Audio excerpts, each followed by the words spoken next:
കഴിഞ്ഞ പ്രളയകാലത്ത് തകർന്നു പോയ പാലമാണ് ഒരു കാലഘട്ടത്തിൽ ഈ ചെറുവള്ളി മേഖലയിലെ സഞ്ചാരത്തിലേറെ സഹായകരമായിരുന്ന ചെറുവള്ളിപ്പാലം. പ്രത്യേകിച്ച് ഈ ദേവാലയത്തിലുൾപ്പെടെ ആളുകൾ കടന്നു വന്നിരുന്നത് ഈ പാലത്തിൽ കൂടിയായിരുന്നു.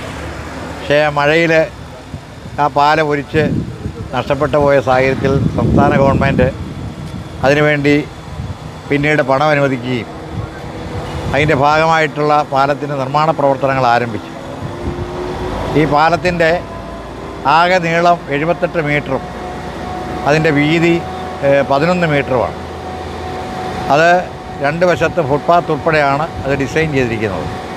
മാത്രമല്ല ഈ പാലത്തിൻ്റെ നിർമ്മാണത്തിനാകെ ചിലവായത് അത് എമൗണ്ട് 9,60,00,000 രൂപയാണ്.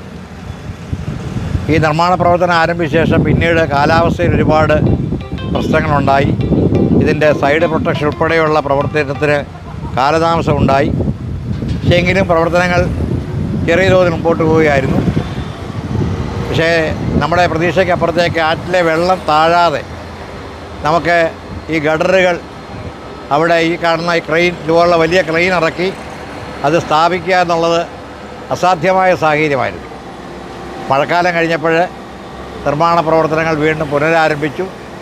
ഇപ്പോൾ കഴിഞ്ഞ ദിവസങ്ങൾ 2 ദിവസമായിട്ട് ഇവിടെ ഈ ക്രെയിൻ ഉപയോഗിച്ച് ഈ ഗഡറുകളെല്ലാം തന്നെ സ്ഥാപിച്ചിരിക്കുകയാണ്. ഇത് 3 സ്പാനാണ് ഇതിനുള്ളത്. ഇതിന് ശേഷം ഇത് സ്ഥാപിച്ച ശേഷം ബാക്കി തുടർ നടപടികളിലേക്ക് നീങ്ങും. ഏകദേശം 4 മാസം പറഞ്ഞോട്ടെ 100 മീറ്ററാണ് ഒരു സ്പാൻ്റെ. ഈ 4 മാസം കൊണ്ട് നിർമ്മാണ പ്രവർത്തനങ്ങൾ പൂർത്തീകരിക്കാൻ കഴിയുമെന്നാണ് ഇതിൻ്റെ കോൺട്രാക്ട് കൊടുത്തിരിക്കുന്ന ശ്രീ അലിയാർ സൂചിപ്പിച്ചത്. അപ്പോൾ സമയബന്ധിതമായി ഇത് പൂർത്തീകരിച്ച്, കാരണം ഇനിയും വേറൊരു കാര്യമുള്ളത് ഇവിടുത്തെ ഒരു സൈഡ് പ്രൊട്ടക്ഷൻ മാത്രമേ ഉള്ളൂ. ആ പ്രൊട്ടക്ഷൻ കഴിഞ്ഞാൽ പിന്നെ മഴ പെയ്താലും നിർമ്മാണ പ്രവർത്തനങ്ങൾ മുമ്പോട്ട് കൊണ്ടുപോകുന്നതിന് മറ്റ് തടസ്സങ്ങളൊന്നും തന്നെ ഇല്ല. അപ്പോൾ തീർച്ചയായിട്ടും നമ്മുടെ സംസ്ഥാന PWD ഡിപ്പാർട്ട്മെൻറ്റിൻ്റെ പാല നിർമ്മാണ വിഭാഗത്തെ സംബന്ധിച്ചിടത്തോളം ബ്രിഡ്ജസ് വിഭാഗത്തിന് വളരെ അഭിമാനിക്കാൻ കഴിയുന്ന നല്ലൊരു പ്രോജക്റ്റായിട്ടിത് മാറുകയാണ്. ഇവിടെ ഇപ്പോൾ ആൾക്കാർ ഇവിടെ വരുന്നത് ഏതാണ്ട് വളരെയേറെ സഞ്ചരിച്ചിട്ടാണ്. ഈ പ്രദേശത്തിൻ്റെ വളരെ പ്രധാനപ്പെട്ട ഒരു ഗതാഗത സൗകര്യമാണ്.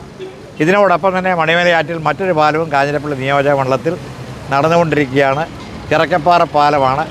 ചിറക്കപ്പാറ പാലത്തിൻ്റെ നിർമ്മാണ പ്രവർത്തനങ്ങൾ ഏതാണ്ട് 40% പൂർത്തീകരിച്ച് കഴിഞ്ഞു. ആ നിർമ്മാണവും വലിയ താമസമില്ലാതെ തന്നെ പൂർത്തീകരിക്കാൻ കഴിയും. തൊട്ടപ്പുറത്തെ പഴയിടം പാലം അതിൻ്റെ എസ്റ്റിമേറ്റ് നമ്മൾ തയ്യാറാക്കി 13 കോടി രൂപ എസ്റ്റിമേറ്റ് തയ്യാറാക്കി അത് സംസ്ഥാന ഗവൺമെൻറ്റിന് സമർപ്പിച്ചിരിക്കുകയാണ്.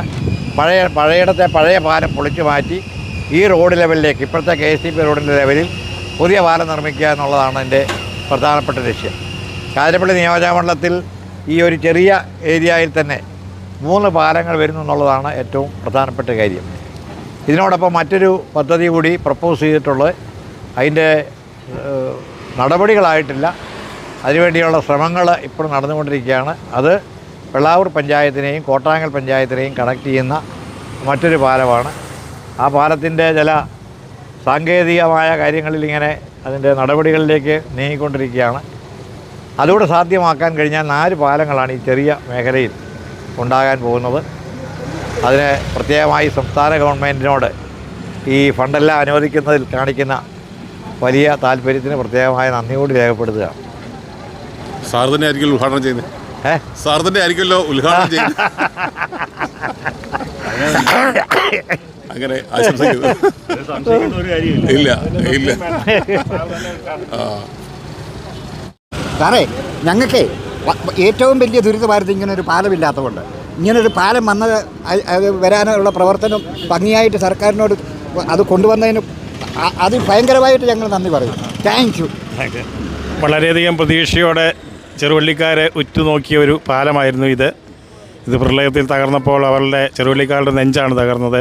പക്ഷേ ഞങ്ങളുടെ പ്രിയപ്പെട്ട MLA അദ്ദേഹത്തിൻ്റെ സർവ്വ കഴിവുകളും പ്രയോഗിച്ച് എല്ലാ തടസ്സങ്ങളും നീക്കി ഇതുപോലൊരു പാലം ഇവിടെ പ്രാവർത്തികമാക്കിയതിന് പ്രിയപ്പെട്ട MLAക്ക് നാട്ടുകാരുടെ പേരിലുള്ള നന്ദി പ്രത്യേകമായിട്ട് അറിയിക്കുകയാണ്. പൊതുവിൽ ചെറുവള്ളിയുടെ സമഗ്ര വികസനത്തിന് രൂപം നൽകിയ ഒരു പരിപാടിയാണിത്. ഈ പാലം പോയപ്പോൾ ഈ പ്രദേശത്തുള്ള ആളുകൾ യാത്ര ചെയ്യുന്നതിന് വേണ്ടി ഈ നേരെ അക്കരെ കടക്കേണ്ടതിന് പകരം 5 കിലോമീറ്റർ യാത്ര ചെയ്ത് വേണമായിരുന്നു എത്താൻ. ആ ദുരിതം ഏതായാലും 4 മാസം കൊണ്ട് അവസാനിക്കും. ഇതിന് ഫണ്ട് തരുന്നതിനും ഫണ്ട് കണ്ടെത്തുന്നതിനും നമ്മുടെ MLA നടത്തിയിട്ടുള്ള പ്രവർത്തനം വളരെ വിലപ്പെട്ടതാണ്. അതുപോലെ തന്നെ ഈ ഫണ്ട് തന്ന് ഈ പ്രദേശത്തെ വികസന പ്രവർത്തനത്തിന് ഈ ഗവൺമെൻറ് ചെയ്തിട്ടുള്ള പ്രവർത്തനങ്ങൾക്ക് LDFന് വേണ്ടി പ്രത്യേകം നന്ദിയും രേഖപ്പെടുത്തുന്നു.